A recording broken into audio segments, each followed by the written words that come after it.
പിന്നെ നമ്മളെ കൈ കിട്ടിയിരിക്കുന്ന ഒരു സാംസങ്ങിൻ്റെ A51 എന്ന് പറയുന്നൊരു മോഡലാട്ടോ. ഇതിൻ്റെ കംപ്ലൈൻറ്റ് എന്ന് പറയുന്നത് ഫസ്റ്റ് ലോഗോ വന്നതിന് ശേഷം ഡിസ്പ്ലേ ബ്ലാങ്ക് ആയി പോകാം. ഫസ്റ്റ് ലോഗോ A51 എന്ന് വരും, അതിനുശേഷം ഫുൾ ബ്ലാങ്ക്. സൗണ്ടൊക്കെ കേൾക്കാം കേട്ടോ. പക്ഷേ ഇത് ഡിസ്പ്ലേ കംപ്ലൈൻ്റ് അല്ല. നമുക്കിതെങ്ങനെ ശരിയാക്കാൻ നോക്കാം കേട്ടോ. വീഡിയോ കുറച്ച് സ്പീഡാക്കുന്നുണ്ടേ, ഇല്ലെങ്കിൽ അത് ഒരുപാട് ലെങ്ത് ആയിപ്പോൾ. ഇത് സിമ്പിളായിട്ട് നമുക്ക് ശരിയാക്കാം. അത് നമ്മൾ ചെയ്യേണ്ടതെന്ന് വെച്ചാൽ ഡിസ്പ്ലേ കണക്ടർ ചെറിയൊരു ജമ്പർ ഇട്ടാൽ മതി. ഡിസ്പ്ലേ കണക്ടർ അഴിക്കുക. ശേഷം ഇടത് ഭാഗത്തുനിന്ന് 7-ാം നമ്പർ വരെ ഉള്ള പിന്നില്ലേ അതിലോട്ടും വലത് ഭാഗത്തുനിന്ന് 5-ാം നമ്പർ പിന്നിലേക്ക് ഇട്ടാം. നമുക്ക് കൗണ്ട് ചെയ്യാം. 1 2 3 4 5 6 7. 7-ാമത്തൊന്നും 1 2 3 4 5. ഓക്കെ, ഇപ്പോൾ 7-ാമത്തെ കണക്ഷനിൽ നിന്ന് 5-ാമത്തെ കണക്ഷനിലേക്ക് നമ്മളൊരു ജമ്പർ ചെയ്യാം. ഡിസ്പ്ലേ നമ്മൾ അഴിക്കാനൊട്ട് ആവശ്യമൊന്നുമില്ല. നമ്മൾ പുറത്ത് തന്നെ ജമ്പർ ചെയ്ത് കൊടുത്താൽ മതി.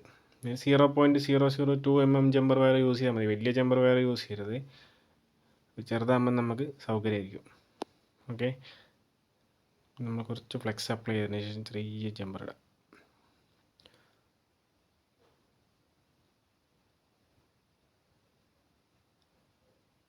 ഓക്കെ, നമ്മൾ കുറച്ച് യുവിയും കൂടെ അപ്ലൈ ചെയ്ത് കഴിഞ്ഞാൽ ഷോർട്ട് ആവേണ്ടത് അവിടെ തന്നെ ഇരുന്നോളൂ. ഇല്ലെങ്കിൽ നമ്മൾ ഡിസ്പ്ലേ കണക്ട് ചെയ്യുമ്പോൾ അത് വിട്ടു പോകാനുള്ള ചാൻസ് ഉണ്ട്. ഓക്കെ, കണ്ടല്ലോ. 7-ാമത്തിൽ നിന്ന് 5-ാമത്തിലേക്ക് ലെഫ്റ്റ് സൈഡിൽ നിന്ന് 7, റൈറ്റ് സൈഡിൽ നിന്ന് എണ്ണുമ്പോൾ 5. ഇതിൽ നമ്മൾ കുറച്ച് യുവിയും കൂടെ അപ്ലൈ ചെയ്തതിന് ശേഷം UV ലൈറ്റ് വെച്ച് നമ്മൾ ഡ്രൈ ചെയ്യാം. ശേഷം നമുക്ക് കണക്ട് ചെയ്ത് ഓൺ ചെയ്ത് നോക്കാം.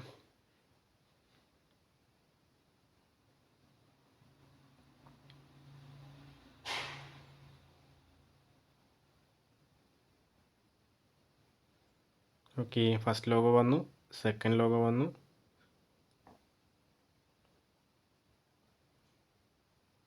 Okay, success. അപ്പോൾ ഇത്രയേ ഉള്ളൂ. ഓക്കെ.